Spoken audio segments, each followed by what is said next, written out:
반갑습니다. 잘 오셨습니다. 은혜 받으시기 바랍니다. 그리고 잘 될 줄로 믿습니다. 우리가 오늘 읽은 말씀, 이 호세아서는 예언서에 속하는 그런 하나님의 말씀입니다. 예언서 또는 예언, 이것은 어느 날 갑자기 하나님이 주신 말씀이 아니라 이스라엘이 아주 특별한 상황에 처해 있을 때 그런 상황 속에서 너희는 어떻게 살아야 하는지, 그리고 어떻게 신앙을 지켜야 하는지, 이걸 하나님께서 주신 말씀입니다. 이스라엘 백성에게 바라시는 바를 이 예언자를 통해서 요구하신 것이 바로 예언이다. 이 사실을 꼭 잊지 마시기 바라겠습니다. 우리가 예언서를 읽을 때 단지 그냥 앞으로 장차 일어날 일들을 하나님이 우리에게 미리 알려주시려고 주신 말씀이다, 이렇게 생각하고 예언서를 읽게 되면 그것은 말씀을 잘못 읽고 계신 것이고 또 예언을 바르게 이해하지 못한 것입니다. 하나님이 예언자들을 통해서 장차 일어날 일들에 대해서 말씀하신 것은 지금 오늘 당장 너희 삶을 고치지 않으면 안 된다 라고 하는 그런 취지로 주신 말씀입니다. 그렇기 때문에 예언은 항상 현재적입니다. 현재 오늘 우리 삶을 바꾸라는 하나님의 강력한 주문인 게죠.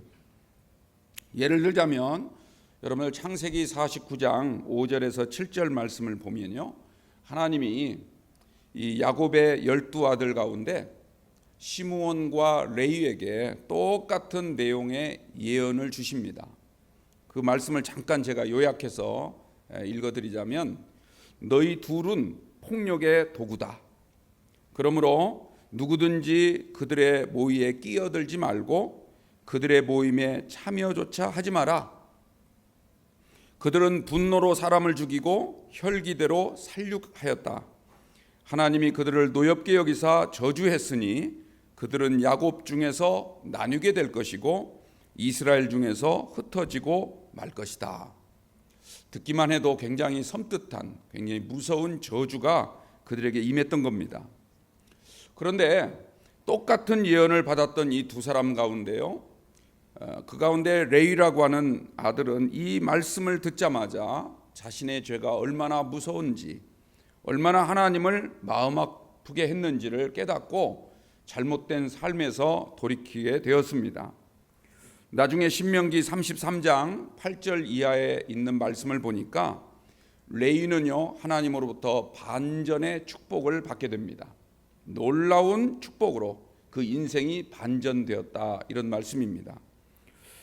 주의 둠밈과 우림이 경건한 너에게 있도다, 이렇게 말씀을 하면서 그에게 제사장직에 대한 예언의 말씀을 주고 있습니다.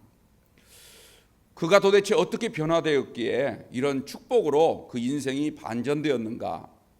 그 9절 말씀을 보면 이런 내용이 나옵니다. 그는 그의 부모에 대하여 이르기를 내가 그들을 보지 못하였다 하며 그의 형제들을 인정하지 아니하며 그의 자녀를 알지 아니한 것은 주의 말씀을 준행하고 주의 언약을 지킴으로 말미암음이니라. 이 말을 그냥 들으면 무슨 말인지 금방 이해가 잘 안 되죠.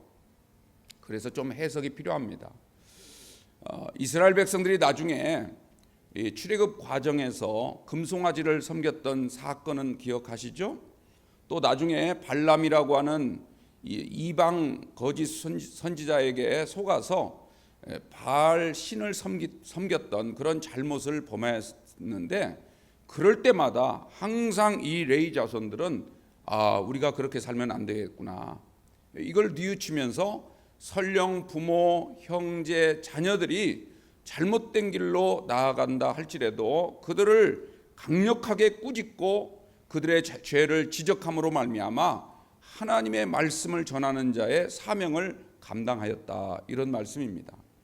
특히 여러분들 민수기 25장, 25장에 보면 비느하스라고 하는 사람이 나오는데요, 이 비느하스가 바로 레위 자손 중에 한 사람인데, 그들이 미디안 여성과 잘못된 범죄를 저지른 사람, 그 시므온 지파 사람을 향하여 강력하게 꾸짖고 심지어 하나님의 회막에서 그를 죽이는 이런 끔찍한 사건이 벌어지게 되는데, 이로 말미암아 하나님의 질투가 진정되었다라고 하는 축복의 말씀을 받게 됩니다.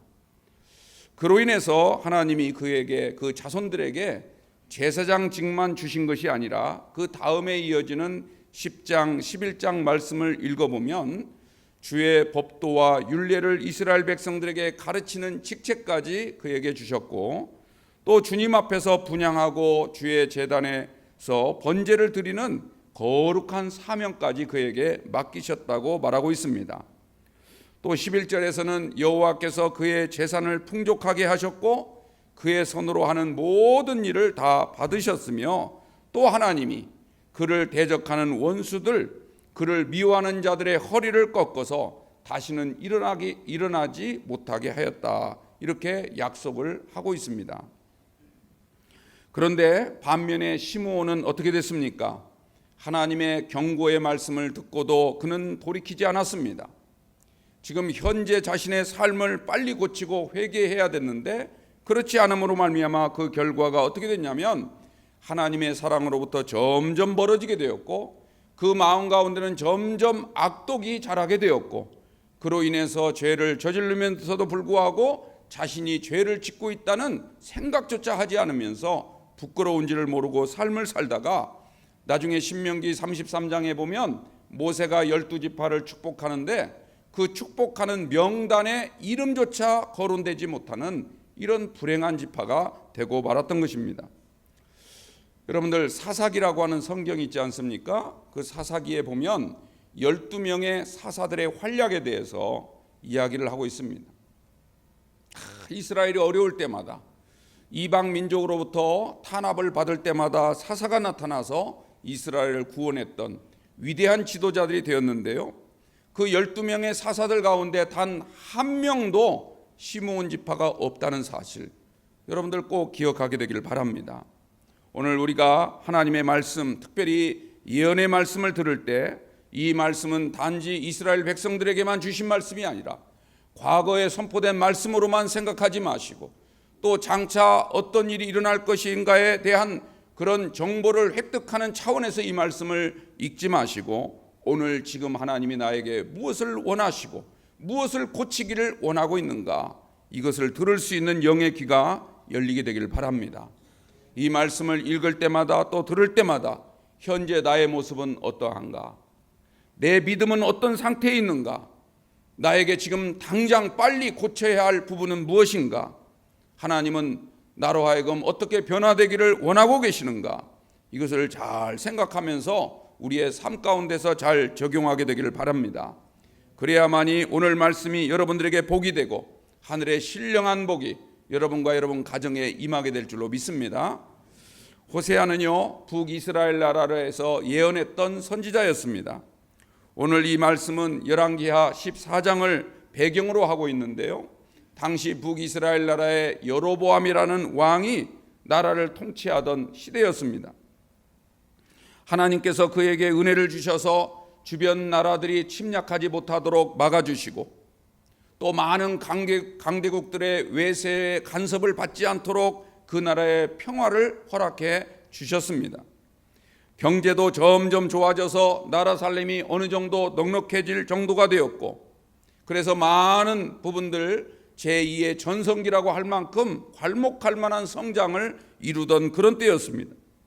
그런데 문제는 그런 상태가 되니까 여로보암이 교만해져서 자기가 나라를 잘 다스리고 자기가 지혜가 많아서 능력이 많아서 그렇게 된 걸로 착각을 한 나머지 하나님 보시기에 악행을 행하였다, 성경은 그렇게 말씀하고 있습니다. 점점 우상을 끌어들여 숭배하도록 했고, 다시 말해서 하나님 앞에 신앙적으로 범죄하는 일을 자행했고, 또 백성들을 착취하고 온갖 불의가 넘치는, 그래서 도덕성을 상실해버린 그런 사회가 되도록 만들어버렸다는 겁니다. 결국 이로 인해서 나라가 다시 쇠퇴하게 되었고, 나중에는 아수르라고 하는 나라에 의해서 처참하게 멸망을 당하고 말았던 것입니다. 바로 그러한 상황을 목격하면서 호세아 선지자는 이런 비극적 상황이 틀림없이 올 것이라고 하는 걸 알고 이스라엘 백성들을 향하여 강력하게 하나님의 말씀을 외쳤던 것이지요. 지금이라도 늦지 않았다. 빨리 돌아와야 된다. 돌아오기만 하면 하나님께서 우리를 사랑하시고 긍휼을 베푸셔서 우리의 모든 죄를 다 마치 하얀 눈과 같이 깨끗이 씻어 주실 것이다. 우리를 다시 받아주시고 우리를 풍요롭게 하실 뿐만 아니라 이 땅을 지켜주실 것이다. 하나님의 예언의 말씀으로 이스라엘 백성들에게 강력하게 호소하였던 것입니다. 여러분들, 호세아는요, 하나님의 사랑과 긍휼이 얼마나 크고 놀라운지, 심지어 자신의 아내였던 고멜과의 관계를 통하여 지금 예언의 말씀을 증거하고 있습니다. 그의 아내 고멜이라고 하는 여성은요, 자녀를 셋이나 낳았음에도 불구하고 외간 남자와 눈이 맞아 간음을 저질렀습니다. 그럼에도 불구하고 호세아는 이 음행을 저지른 부정한 아내를 다시 받아주었을 뿐만 아니라 그가 지었던 모든 빚까지 다 갚아주면서 긍휼을 베풀었다, 이렇게 말씀하고 있습니다. 이것은 마치 하나님이 우상 숭배의 범행과 여러 가지 사회적 악을 저지르고 있는 이스라엘 백성들을 다시 받아주시고 그들을 용서하여 주신다는 크신 하나님의 사랑의 메시지를 대신하여 지금 보여주고 있는 것입니다. 이스라엘 백성이 왜 우상을 숭배했을까요? 왜 그들은 이런 불의를 자행했을까요? 여기에는 몇 가지 원인이 있음을 우리는 말씀을 통하여 진단해 볼 수가 있습니다. 그들은 하나님을 믿지 않은 것이 아닙니다. 그들은 나름대로 열심히 하나님을 믿었다고 생각하고 있습니다. 그렇게 살아왔습니다. 그런데 하나님을 믿는다 하면서도 하나님이 아닌 다른 것들을 더 좋아하고 다른 것들을 더 쫓아가는 삶을 살았던 것입니다. 세상적인 것, 재물과 권력, 육신적인 모든 것들, 즐거움과 쾌락, 다 나름대로 자기들이 할 수 없이 하는 거라고 말은 하지만, 그러나 하나님께서는 그 모든 것이 우상 숭배와 같다라고 선언하고 계시는 겁니다. 여러분들, 그들이 왜 이방 신들을 끌어들였을까요? 이방 신들을 섬기는 것에 목적이 있는 것이 아니라 그 이방 신들을 숭배하는 일을 통해서 자기들에게 얻어지는 이익이 더 중요했던 것입니다. 쉽게 말하자면 자신들의 욕심을 채우기 위한 수단에 불과했던 것이죠.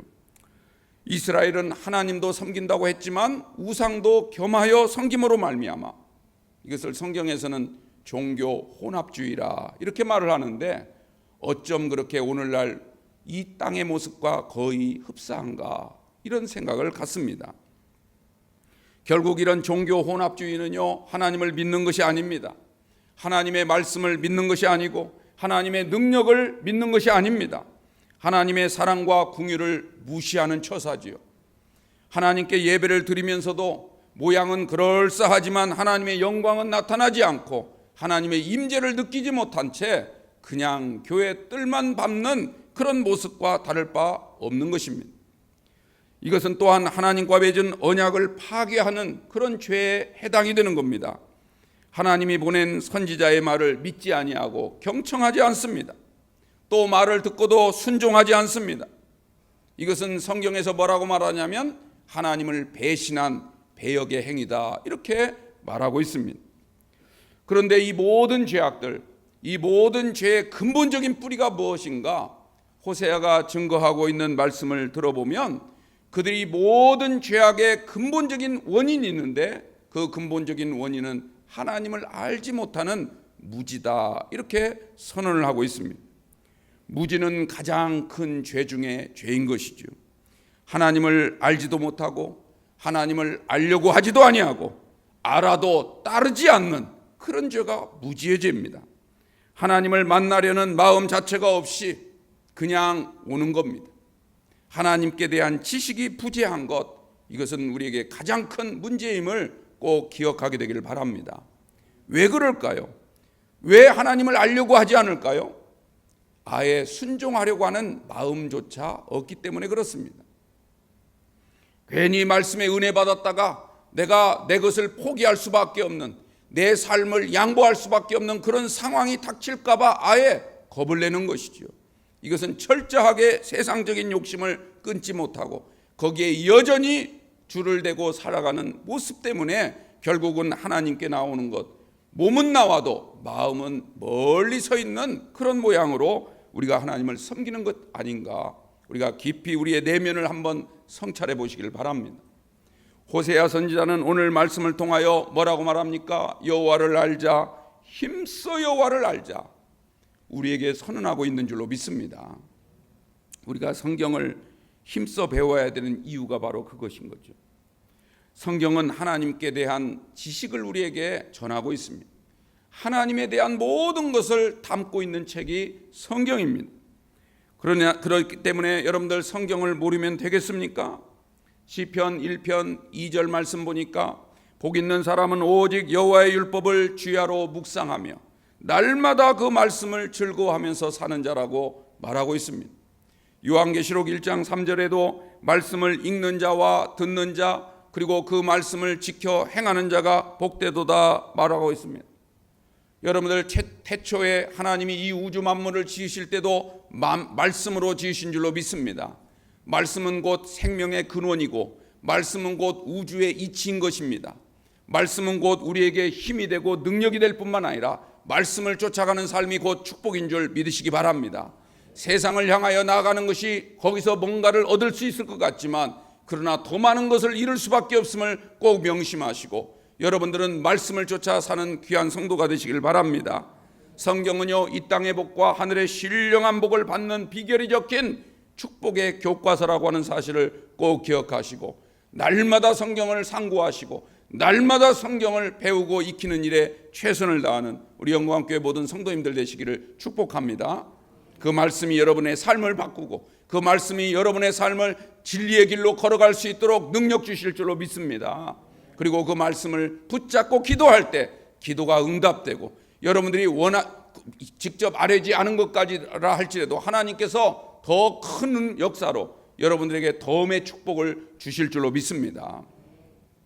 오늘 우리가 읽은 이 본문 말씀은요, 호세아 선지자가 외친 예언 가운데 가장 핵심이 되는 그런 말씀입니다.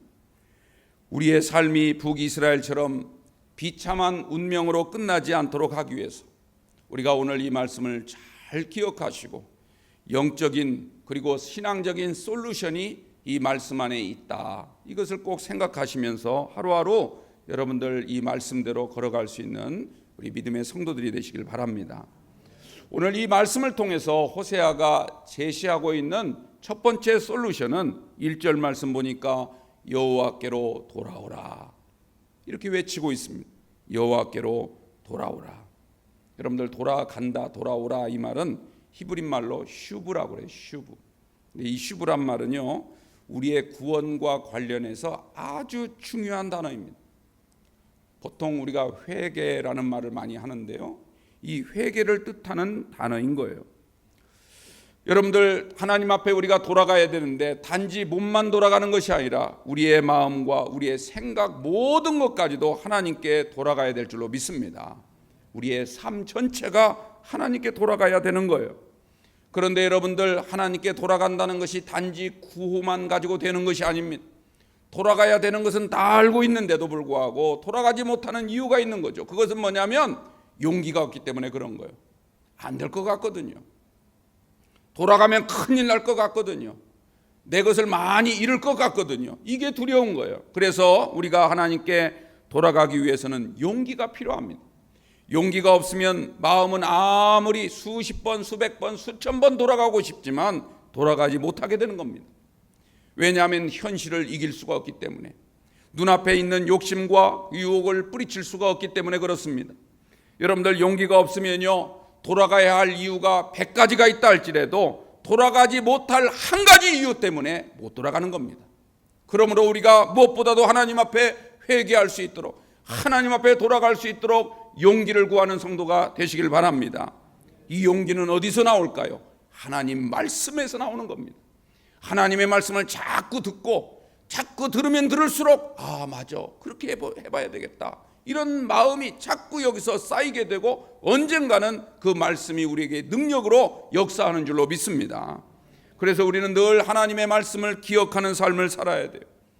성경에 보면 하나님이 자주 하시는 단골 단어 중에 단골 요청 가운데 하나가 뭡니까? 말씀을 기억하라. 하나님을 기억하라. 계속 기억할 것을 강조하고 있습니다.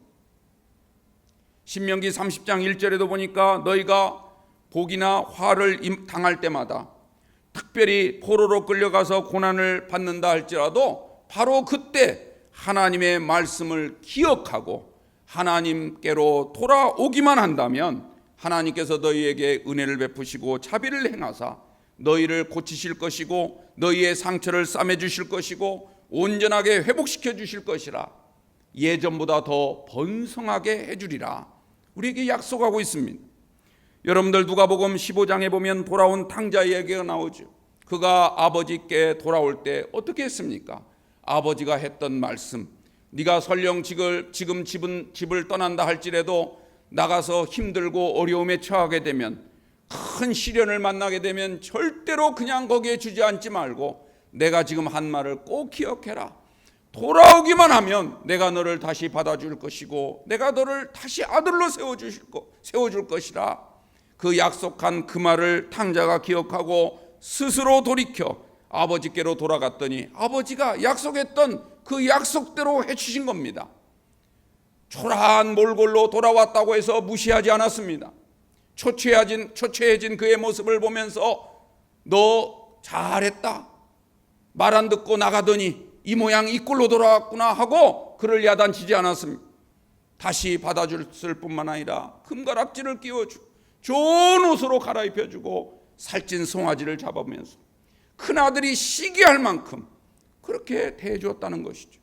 여러분들, 이런 하나님의 은혜, 하나님의 사랑을 우리가 절대 잊지 않기 위해서는 말씀을 기억해야 될 줄로 믿습니다. 예수님을 부인하고 예수님을 저주까지 했던 베드로가 예수님께서 십자가에서 죽으시고 부활하신 후에야 그 예수님이 하셨던 말씀을 기억했다고 성경은 말하고 있습니다. 그 말씀을 기억하니까 그가 주님 앞에서 탄식을 하게 되었고 통회 자복을 했던 것입니다. 그리고 마지막 죽음을 이제는 두려워하지 아니하고 자신의 생명이 다하는 날까지 가는 곳곳마다 주님의 복음을 전하고 십자가의 증거자로 삶을 사는 줄로 믿습니다.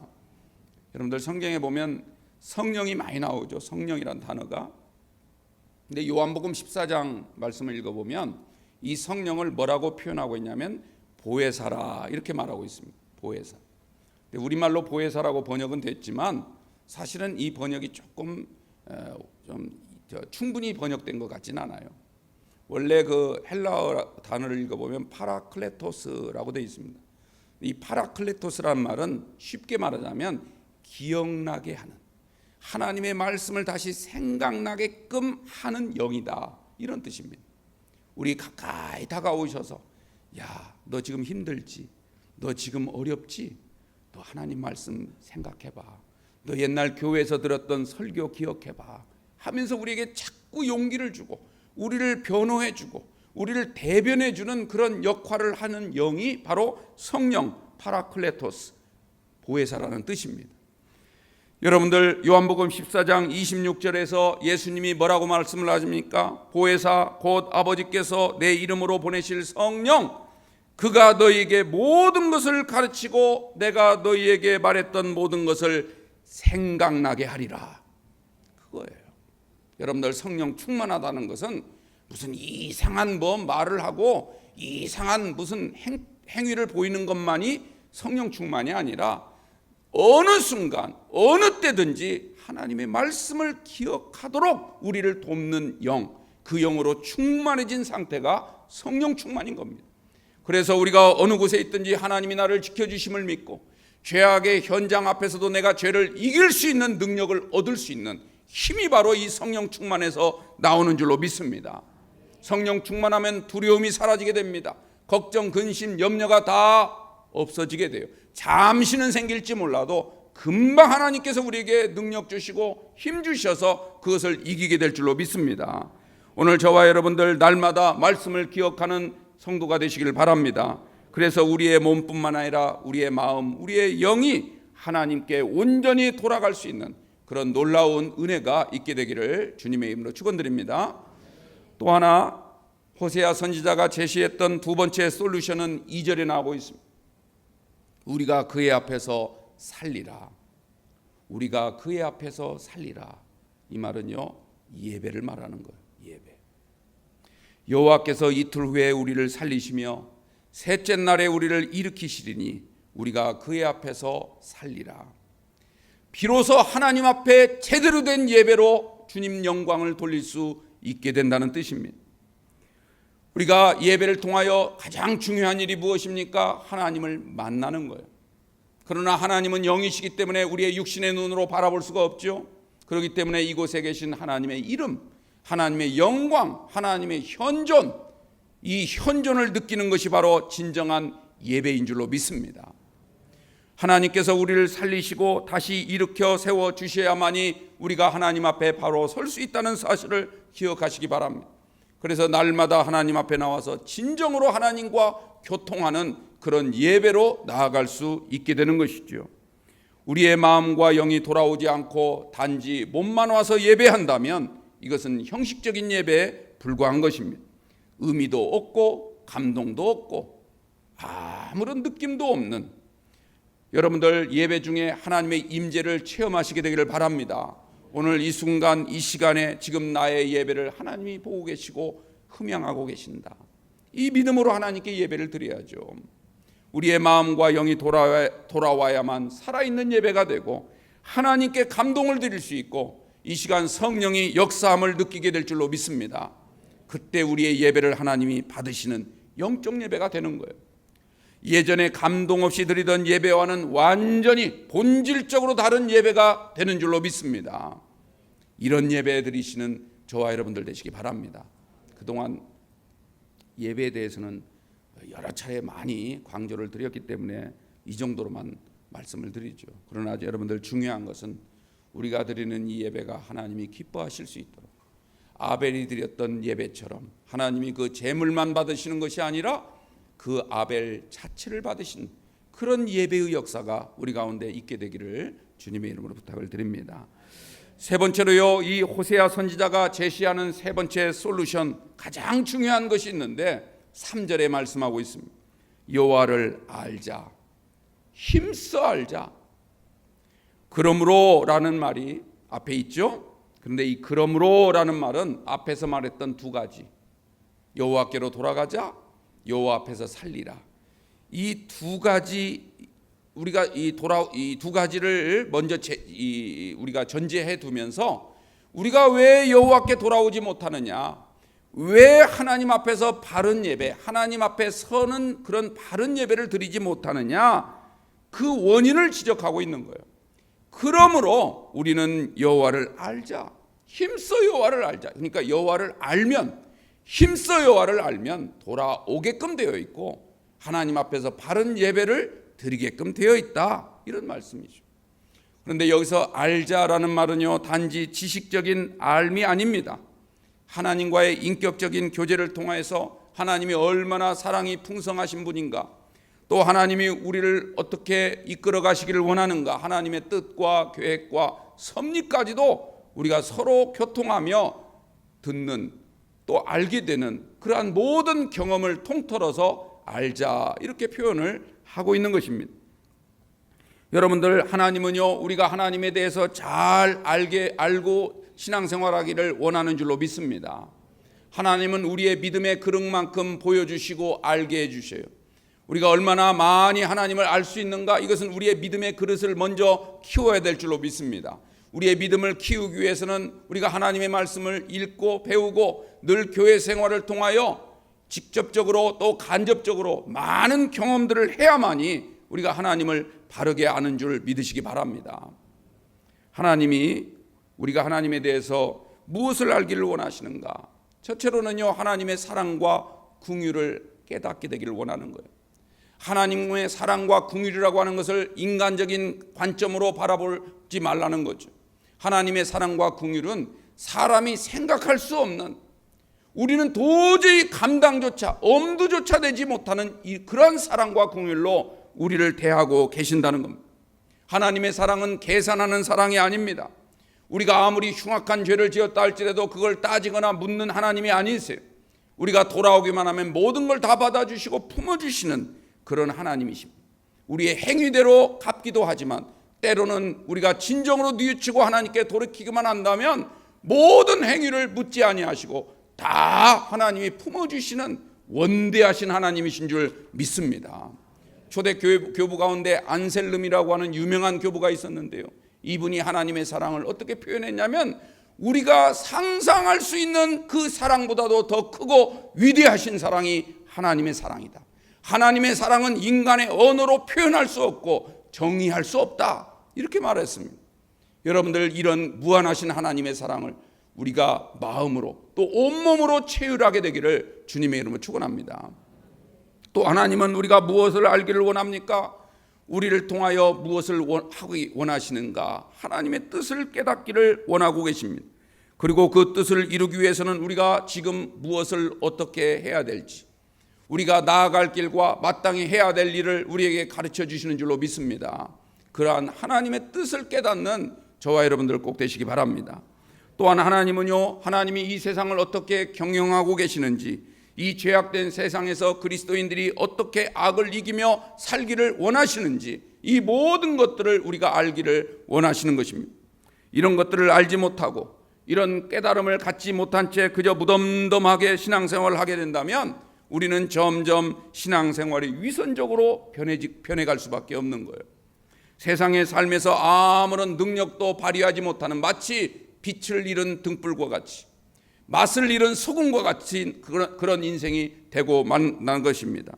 여러분들, 하나님 말씀에 귀를 막아버리고 자신이 그리스도인이라는 사실을 잊어버린 채 살아가는 곳에서 마땅히 해야 될 그리스도인으로서의 사명과 의무를 눈감아버린 채 살아간다면 그걸 어떻게 그리스도인이라고 할 수가 있겠습니까? 단지 예배만 드리면 모든 구원은 다 이룬 것처럼, 천국은 마치 따놓은 당상인 것처럼 그렇게 생각하고 우리가 산다면 그것은 성전 뜰만 밟는 그런 사람에 불과한 것이죠. 여러분들, 이스라엘 민족이 어느 누구보다도 예배를 열심히 드렸다고 생각을 합니다. 또 실제로 그랬습니다. 그러나 왜 나라가 망했을까요?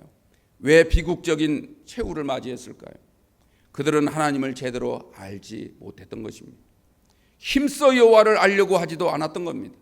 성전에는 왔지만 그들의 영혼은 무지의 그늘 아래에 있었던 겁니다. 하나님이 무엇을 기뻐하시는지, 어떤 사람을 만나기 원하시는지에 관심이 없었던 거예요. 우리가 하나님을 바로 알게 되면 여러분들, 우리는요, 살아가는 순간순간이 은혜가 넘칠 수밖에 없습니다. 지금 내가 살아있다는 것, 내가 지금 숨쉬고 있다는 것, 그것만으로 여러분들 감사하는 사람이 될 줄로 믿습니다. 우리에게 당하는 모든 상황 속에서도요, 하나님께 찬양이 나올 수밖에 없는 거예요. 더 놀라운 은혜는요, 지금 하나님 앞에서 예배하는 순간만이 아니라 우리가 살아 숨쉬는 모든 곳, 그게 가정이든 일터이든 어느 곳이든 그곳에서 나를 위해 일하시는 하나님의 역사를 깨닫게 됩니다. 이 교회 안에서만이 아니라 가정에서도 일터에서도 어디를 가도 거기에도 여전히 하나님이 나를 보살펴 주시고 나를 인도해 주시고 나를 보호해 주신다. 이걸 깨닫게 되는 거예요.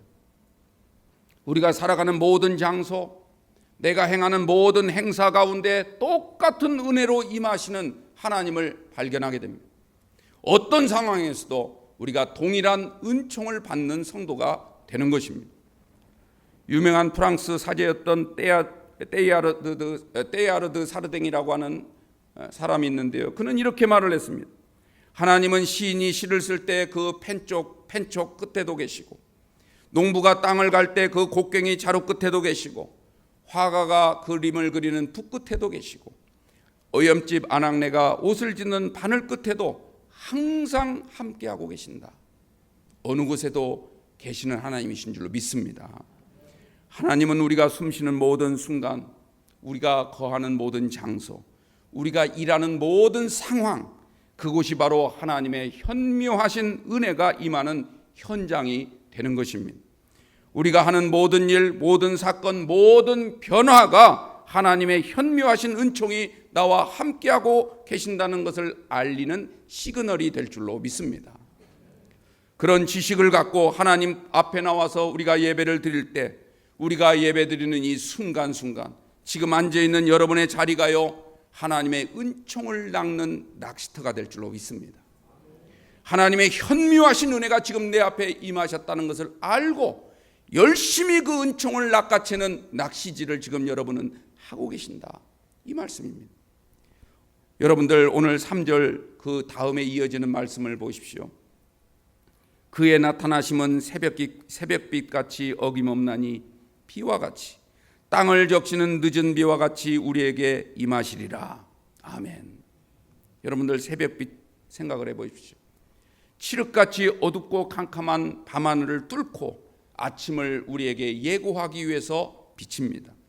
그 새벽빛같이, 그리고 메마른 대지를 촉촉히 적심으로 꽉 막힌 흙 사이를 뚫고 나오는 새싹처럼 여러분들 하나님의 은총이 지금 우리를 향하여 다가오고 있음을 여러분들 영적인 눈으로 바라보시고 그 은총을 낚는 성도가 되어야 될 줄로 믿습니다.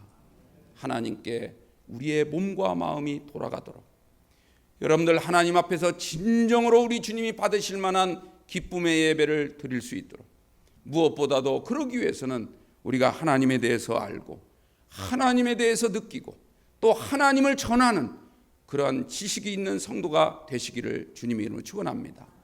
이것이 바로 여러분들의 가장 좋은 은총을 낚는 미끼가 될 줄로 믿습니다. 이 믿음으로 여러분들 승리하시기를 주님의 이름으로 축원드립니다. 기도하겠습니다. 거룩하신 아버지 하나님, 오늘 저희들을 주님께서 일일이 한 명 한 명 호명하시고 주님의 귀한 존전으로 불러주심을 감사합니다.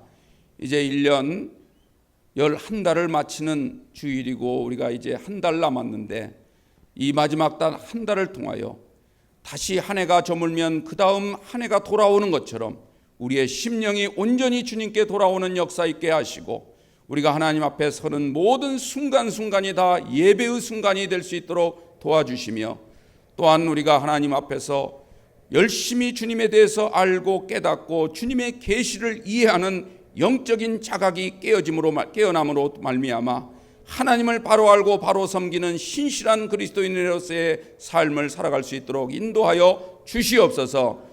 그리하여 우리가 살아가는 모든 현장마다 모든 상황마다 하나님의 은총을 낚는 낚시꾼이 되어서 하나님의 은총으로 말미암아 매일매일 기쁘고 즐겁고 평안한 삶을 살아갈 수 있는 우리 모든 성도가 되게 인도하여 주옵소서.